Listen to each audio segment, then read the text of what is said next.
Uruguay, ese país del Cono Sur que conocemos como uno de los más prósperos de América Latina, tuvo un origen singular. A diferencia de otros países de la región, no fue producto de una batalla de independencia, aunque sí fue el resultado del fin de una guerra. En este video te vamos a contar cómo surgió ese pequeño país en medio de dos gigantes de América Latina, Argentina y Brasil.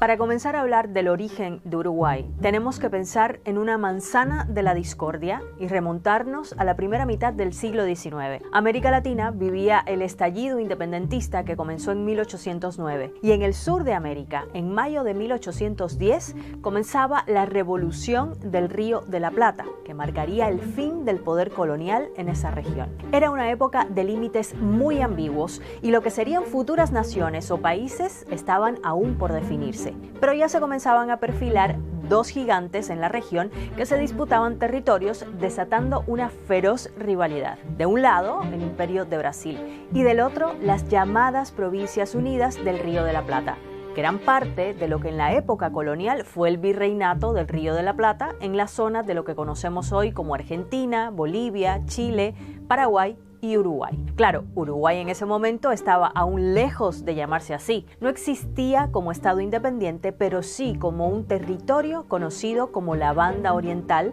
por estar ubicado al oriente del río Uruguay y al norte del Río de la Plata, y que contaba con los estratégicos puertos de Montevideo y de Colonia, que eran clave en el comercio de toda la región. Tras la independencia de España, liderada en la Banda Oriental por José Artigas, se le comenzó a llamar la Provincia Oriental. Para Artigas, considerado el padre de la nacionalidad uruguaya, esta provincia debía ser parte de una liga federal junto con el resto de las Provincias Unidas del Río de la Plata, pero con autonomía. Pero el plan de Artigas fracasó y en los años que siguieron, la Provincia Oriental se convirtió en un territorio en disputa, una especie de manzana de la discordia que llevó a la guerra. Primero cayó en dominio portugués y luego de Brasil, que terminó enfrentado a las Provincias Unidas del Río de la Plata, que también las reclamaban.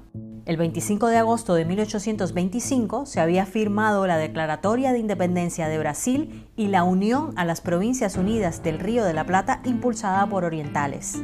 Y en este punto intervino un actor clave, Inglaterra. Bueno, se preguntarán qué hacía Inglaterra en este conflicto del otro lado del Atlántico. Para eso hay que situarse en la época. España había perdido sus colonias y lógicamente poder en la región, mientras la corona inglesa ganaba terreno como beneficiaria del comercio que se generaba en el sur de América. Pero esta guerra por la provincia oriental le generaba muchos problemas a Gran Bretaña en plena revolución industrial. No solo no podía comprar materias primas, sino que no podía vender sus productos en el Río de la Plata ni en las zonas vecinas a las que accedía por la cuenca platense. Así que cuando las Provincias Unidas y el Imperio de Brasil le pidieron una mediación en el conflicto, Inglaterra activó una de sus armas fundamentales para el dominio y la influencia en la época, la diplomacia. Y aquí les tengo que presentar a un personaje fundamental, Lord John Ponsonby, un irlandés representante de la corona británica que se convirtió en uno de los protagonistas de la negociación. Luego de varias propuestas fallidas de acuerdo, Ponsonby comienza a convencer a Inglaterra de que para poner fin a la discordia, la provincia oriental podría convertirse en un estado independiente. En varias cartas enviadas a Londres, resalta el espíritu independiente de los orientales y su capacidad para llevar adelante un proyecto de nación. Así, en agosto de 1828, como parte de la llamada Convención Preliminar de Paz, se declara la independencia de la Provincia Oriental. Pero curiosamente, en la reunión hubo representantes de las Provincias Unidas, también de Brasil,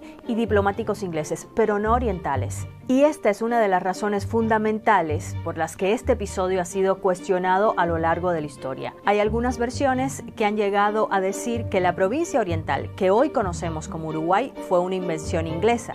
Y lo cierto es que la corona británica se benefició del acceso a la cuenca platense tras la creación de Uruguay, mientras otras versiones insisten en que sí había una especie de semilla independentista en Uruguay que estaba aflorando en esta época. En realidad, la tesis más aceptada y compartida por varios historiadores se encuentra en un punto medio, en la que no habría podido darse el surgimiento de una nueva nación sin esa negociación de por medio, pero tampoco sin una aceptación de independencia por parte de los orientales. Como sea, lo cierto es que nacía un estado al que por su localización y sobre todo por haber surgido de un enfrentamiento entre vecinos, muchos comenzaron a llamarle el estado tapón entre dos gigantes. Claro, ese sobrenombre no le gusta a todos y también genera desafectos. Para algunos es simplista porque resume el surgimiento de Uruguay a ese enfrentamiento entre las Provincias Unidas del Río de la Plata y Brasil. Otros utilizan metáforas similares, como la de algodón entre cristales, pero la idea que hay detrás es un poco la misma. Un estado creado para acolchonar o amortiguar la rivalidad entre esos dos gigantes y poner fin a su discordia territorial.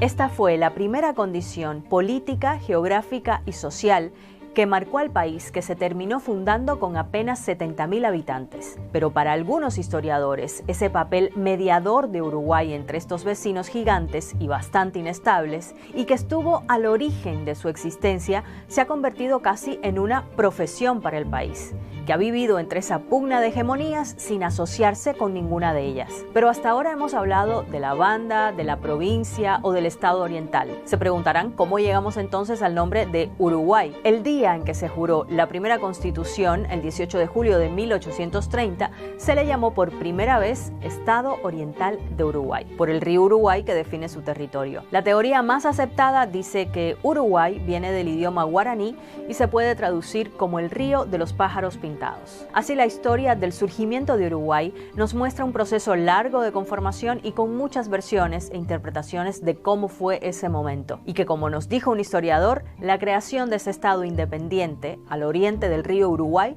terminó siendo el éxito de algunos fracasos.